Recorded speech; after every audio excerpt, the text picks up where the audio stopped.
an F-Beard driving that truck to dial it? Have you ever wondered why the most recognizable van in animation history was designed by a team who couldn't agree on what color it actually was?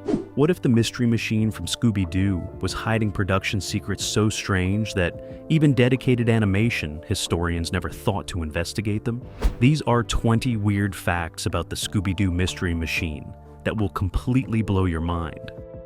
Number 20. Nobody at Hanna-Barbera could agree on the van's original color. Well, this is Beach Boulevard, but... Get in, guys! When the Scooby-Doo Where Are You animated series entered production in 1969, the Mystery Machine's now iconic color scheme was the subject of a genuine internal disagreement among the Hanna-Barbera art department that was never formally resolved through any official design directive.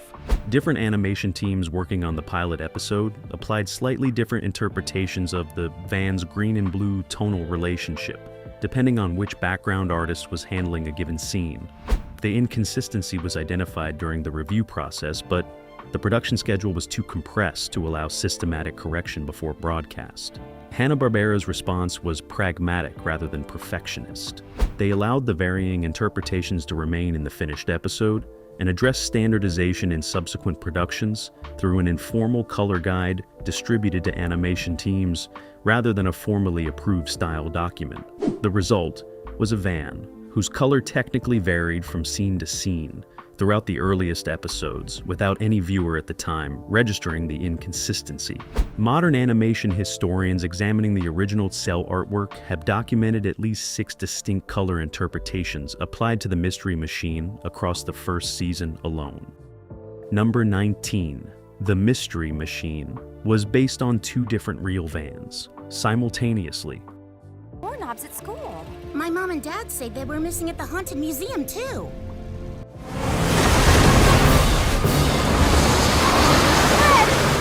The vehicle that became the Mystery Machine drew its visual inspiration from 2 entirely separate real-world van designs that the Hanna-Barbera art department combined into a single animated creation without explicitly acknowledging the dual source. The primary reference was the Ford Econoline van of the mid-1960s, whose boxy proportions and flat front end provided the fundamental body shape. Secondary visual elements were drawn from the Volkswagen Type 2 microbus, whose cultural associations with the 1960s counterculture movement the show's producers deliberately wanted to invoke without directly copying a specific manufacturer's design. Combining elements from both vehicles produced something that resembled neither precisely enough to create licensing complications, while carrying the cultural associations of both. The dual source approach was a standard Hanna-Barbera technique for creating vehicles that evoked real-world references without requiring manufacturer permissions. The art department's working sketches showing the 2 source vehicles placed alongside the developing Mystery Machine design survived in the studio archive and were briefly displayed during a retrospective exhibition decades after the show's original broadcast. Number 18. The flower design was added at the last minute by a single junior artist.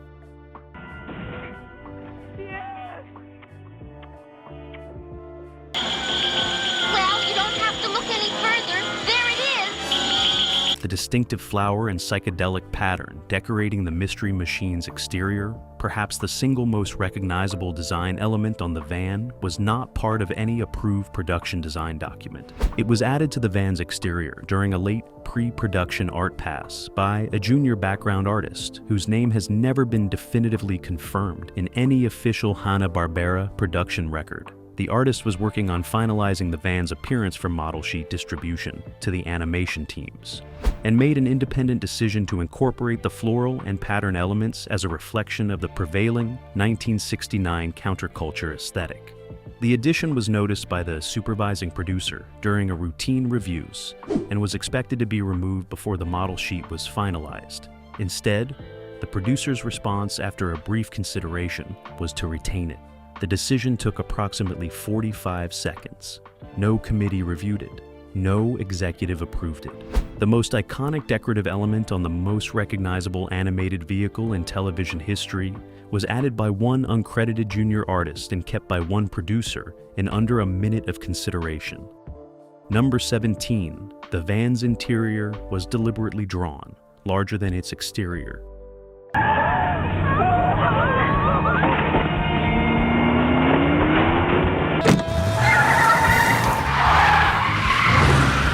Every animation production team that worked on Scooby-Doo across its original run made a conscious and deliberate decision to draw the Mystery Machine's interior as a space considerably larger than its exterior dimensions could physically contain.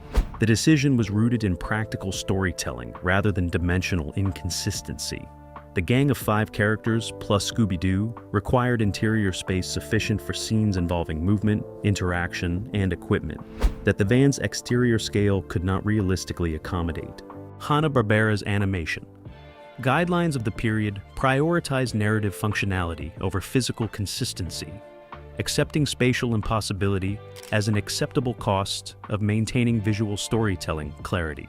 What makes this particularly interesting is that the interior size and consistency was never hidden or disguised. It was simply ignored consistently across every production team that worked on the property.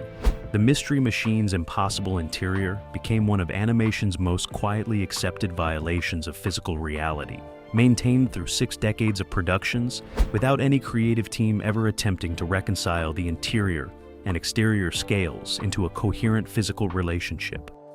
Number 16. Fred's driving was originally written out of the show before being reinstated. This isn't exactly what I meant.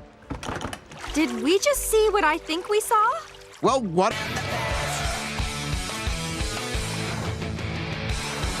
The established convention of Fred Jones driving the Mystery Machine, so fundamental to the show's character dynamics that it has persisted across every version of the franchise for more than 5 decades, was absent from an early production draft of the Scooby-Doo format developed before the show's network commissioning. The draft in question distributed driving responsibilities among the group without assigning a permanent driver, reflecting an early conception of the gang as a more equally distributed ensemble. CBS network executives reviewing the pre-commissioning format documents requested a clearer hierarchy within the group to help younger viewers identify character roles quickly. Assigning Fred the permanent driving role was one of several character definition decisions made in direct response to this network note. The note itself survived in the Hanna-Barbera production archive and confirms that the Fred as driver convention was a network-requested addition rather than an original creative choice. Had the network not intervened, the Mystery Machine might have had a rotating driver across different episodes, fundamentally altering one of the franchise's most enduring visual conventions. Number 15, the Mystery Machine, appeared in a different color in licensed merchandise for 3 years. All accidents happen when you're just minutes away from your house? Like we've been minutes away from your house for the last...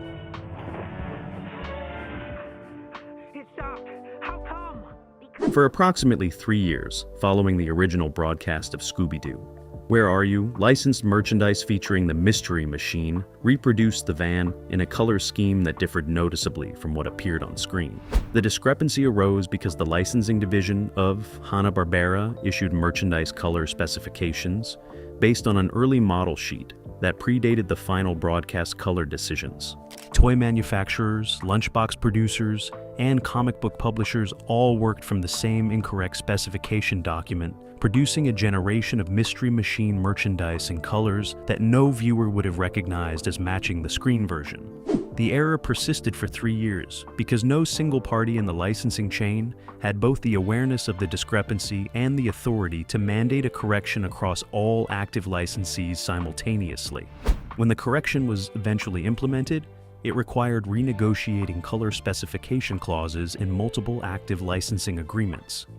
Merchandise produced during the 3-year error period is now considered more collectible among Scooby-Doo memorabilia specialists precisely because of the color discrepancy, creating a collector premium for the items that existed because of a licensing administrative failure.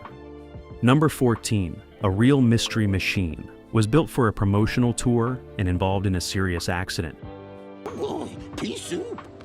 Come back Scoob, it's just a figure of speech. I wonder why he's not stopping. Oh, there's no Fred. Hanna-Barbera commissioned the construction of a full-scale drivable Mystery Machine replica for a promotional touring program conducted in the early 1970s. The vehicle was built on a standard American van chassis and decorated to match the animated version as closely as the medium permitted. During its promotional tour, the vehicle was involved in a serious road accident that put it out of service for a period that significantly disrupted the promotional schedule. The accident occurred when the van was being transported between tour appearances rather than during any public event. The damage sustained required bodywork repairs, substantial enough that the promotional paint and decoration were entirely redone following the repairs. The repaired and redecorated van therefore differed in specific decorative details from the original build, meaning the Mystery Machine that completed the promotional tour was visually different from the one that began it. Photographs from the tour's early dates and later dates showed the discrepancies clearly to anyone examining the decoration's details closely enough to notice the differences. Number 13. The Mystery Machine's engine sound was borrowed from a completely different production. Well, won't budge. The brakes, Freddy! They're not working either. Parents? The engine and mechanical sound effects associated with the Mystery Machine throughout the original Scooby-Doo Where Are You series were not recorded specifically for the production. Hanna-Barbera's sound library approach, standard practice throughout the studio's 1960s output, drew vehicle sounds from a shared archive rather than commissioning original recordings for individual productions. The specific engine sound applied to the Mystery Machine was sourced from an existing library recording that had previously been used in at least 2 other Hanna-Barbera productions for entirely different vehicles. Sound archivists who have examined the studio's library records from the period have identified the recording's earlier appearances, confirming that the Mystery Machine's distinctive mechanical voice was already a veteran of Hanna-Barbera productions before it was assigned to Scooby-Doo. The recycled sound created an unintentional continuity across different Hanna-Barbera vehicle productions of the period that audiences never registered consciously, but that represents a documentable strand of shared sonic identity across otherwise unrelated animated series. Number 12, the van's name was coined by a writer who thought it would be changed. I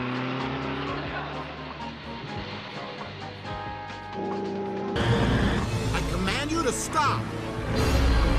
Stop? The name Mystery Machine, now so fundamental to the franchise's identity that it is impossible to imagine the van being called anything else, was coined during a writer's room session by a staff writer who fully expected the name to be replaced before broadcast. The writer has been identified in Hanna-Barbera production oral history accounts as having suggested the name as a functional placeholder rather than a genuine creative proposal, intending it to serve as a working title, while the writer's room developed something they considered more sophisticated. The name was included in the working scripts under this assumption. When the scripts reached the production review stage, the name passed through without triggering any replacement discussion. Nobody flagged it for reconsideration. It simply survived into broadcast by default. The writer who coined it reportedly expressed surprise when the series launched with the name Intact, and has been quoted in subsequent interviews describing the experience of hearing it on broadcast television as one of the stranger moments of his professional career. Number 11. Warner Brothers filed legal action against a real van conversion company over the design. Retreaters show up, or if you have to go to the bathroom. Well, there's a real computer inside this. The cultural pervasiveness of the Mystery Machine design created an intellectual property enforcement challenge for Warner Brothers, who had acquired the Hanna-Barbera catalog, when a commercial van conversion company began offering a professional Mystery Machine conversion package to paying customers in the 1990s. The conversion company's product reproduced the animated van's distinctive design elements closely enough that Warner Brothers' legal department assessed it as a commercial use of protected intellectual property without licensing authorization. Legal proceedings were initiated. The conversion company's defense argued that the Mystery Machine's design elements were insufficiently distinctive as intellectual property, and that the animated van's appearance drew so heavily from real-world vehicle design conventions that its protectable creative elements were minimal. The proceedings were settled before reaching a full hearing. The settlement terms remained confidential. The conversion company subsequently continued operating with modifications to their product that Warner Brothers accepted as sufficient to resolve the infringement concern. The specific design modifications required under the settlement have never been publicly described by either party. Number 10. The Mystery Machine's flower pattern was trademarked 40 years after the show. Debuted. I don't think you guys were listening when I told you that story. Point is, when we get closer... Freddy, the road! Warner Brothers' intellectual property team, conducting a routine audit of the Hanna-Barbera catalog in the early 2000s, discovered that the Mystery Machine's distinctive flower and pattern design, one of the most recognizable decorative elements in animation history, had never been formally trademarked as a standalone design element. The oversight had persisted across 4 decades of continuous commercial exploitation, without anyone in the organization's legal department identifying the gap in the intellectual property protection framework.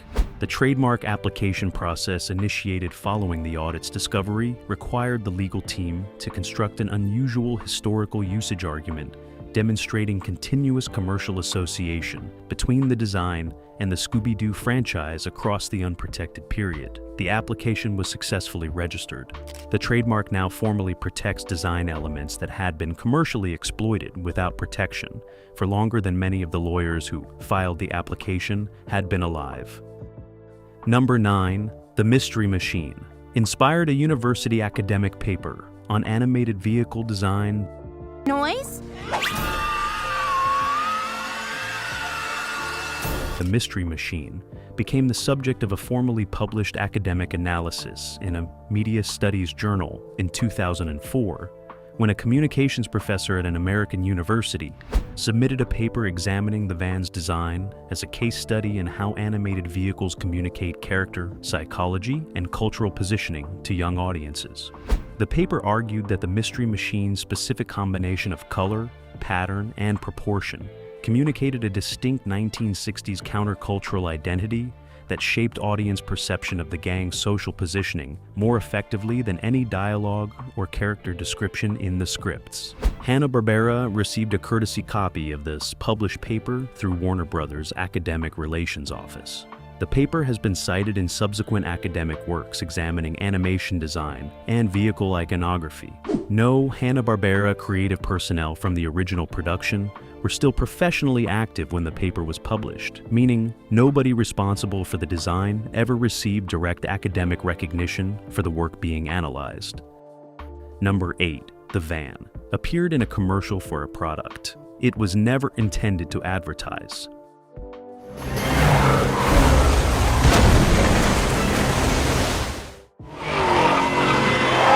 It's a quantitatively superior measurement system.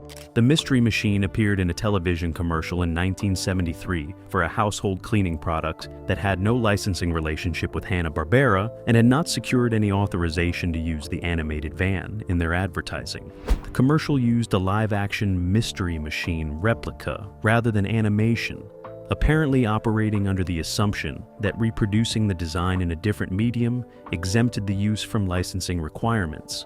Hanna-Barbera's licensing department identified the commercial after it had already aired in regional markets across several American states. The resulting correspondence between the two companies' legal teams was resolved through a licensing fee payment that the cleaning product company made retroactively rather than face litigation. The commercial was withdrawn from circulation following the settlement.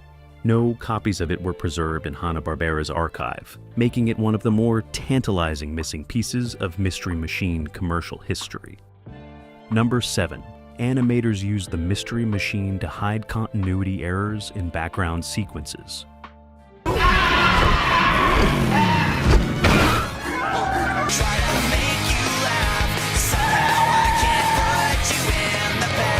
A practice quietly acknowledged within Hanna-Barbera's animation teams. During the original Scooby-Doo, Where Are You production involved using the Mystery Machine as a convenient background element to conceal continuity errors in exterior scene construction. When background artists identified spatial or compositional inconsistencies between consecutive scenes that would require expensive rework to correct, positioning the Mystery Machine in the background of the subsequent scene could mask the specific area where the continuity problem was visible. The van's distinctive and visually dominant appearance drew the viewer's eye toward it and away from the inconsistency behind or beside it. The technique was informal and never documented in any official production guideline. It emerged organically from the practical creativity of background artists working under compressed schedules and was passed between team members as practical knowledge rather than official methodology. Continuity analysts examining the original episodes have identified numerous instances where the Mystery Machine appears in background positions that serve no narrative purpose, but correspond precisely with locations where background inconsistencies would otherwise be visible. Number 6. The Mystery Machine was redesigned for a single episode and nobody noticed.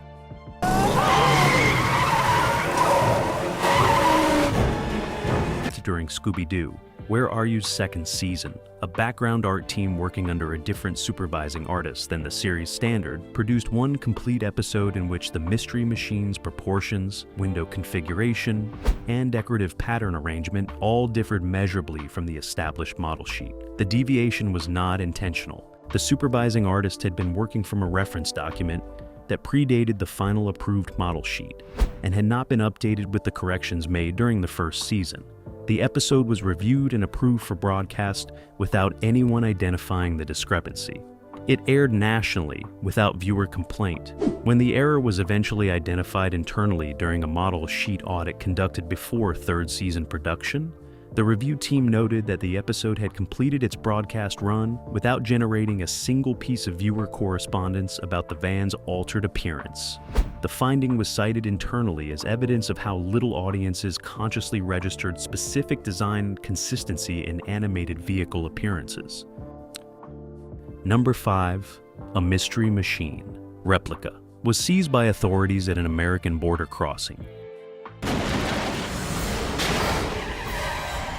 Scooby! Now! A full-scale Mystery Machine replica van was seized by United States Customs authorities at a border crossing in 2001, when the vehicle's owner was unable to produce documentation satisfying the customs officers that the van was not commercial merchandise requiring import licensing clearance. The owner, a private individual who had built the replica as a personal fan project in Canada, was transporting it to an American Scooby-Doo fan convention. Customs officers unfamiliar with the distinction between personal fan builds and commercially produced licensed merchandise flagged the van under provisions governing unlicensed entertainment property imports. The van was held for 11 days while the owner produced documentation establishing its personal rather than commercial nature. Warner Brothers' licensing department provided a written statement clarifying that personal fan-built replicas did not constitute commercial infringement under their enforcement policy. The van was released and made its convention appearance approximately 10 days after the event it had been built to attend had concluded. Number 4. The show's writers never established why the gang owned such an unusual van.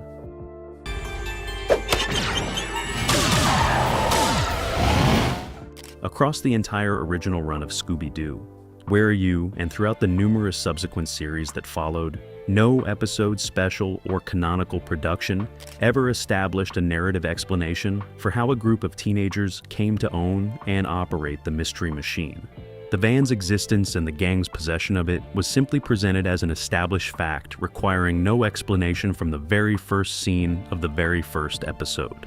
Writers who worked on various incarnations of the franchise have subsequently confirmed in interviews that the question was occasionally raised in writers' rooms across different production periods, but was consistently dismissed without resolution. The preferred position was that explaining the van's origin would consume screen time that could be dedicated to the mystery narrative. The result is that one of the most famous vehicles in television history exists without any in-universe explanation for its ownership across more than 5 decades of continuous storytelling in multiple formats. Number 3. The Mystery Machine's design was used without permission in a foreign educational textbook.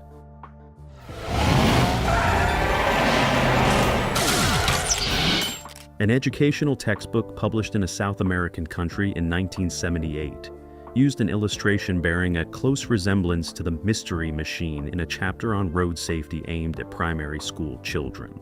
The illustration had been produced by a local artist commissioned by the educational publisher without any licensing arrangement with Hanna-Barbera.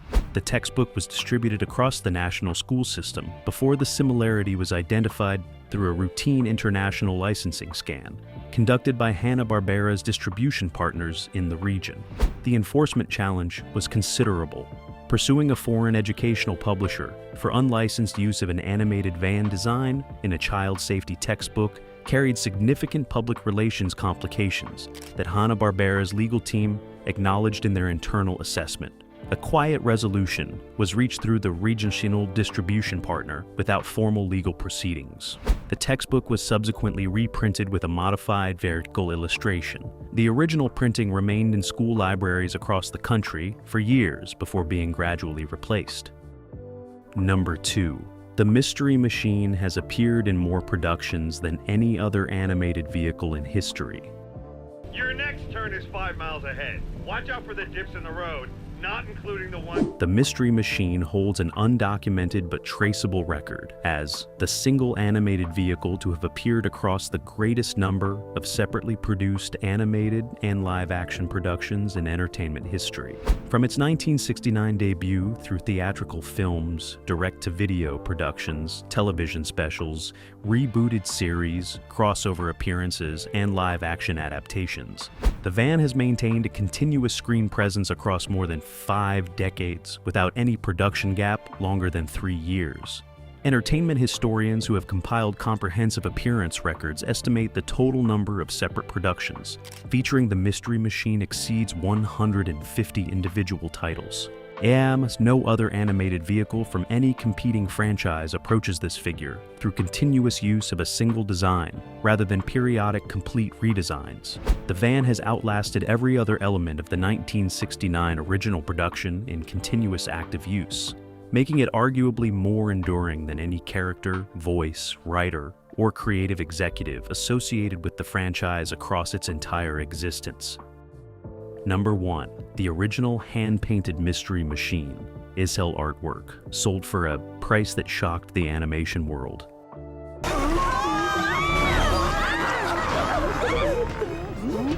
Let's dip into our emergency sandwich stash. So, like Scoob, see anyone suspicious? When a collection of original hand-painted animation sells featuring the Mystery Machine from the 1969 first season of Scooby-Doo, where you reach public auction in 2019, the final sale price exceeded every pre-auction estimate provided by the auction house's animation art specialists by a margin that generated genuine surprise within the animation collecting community.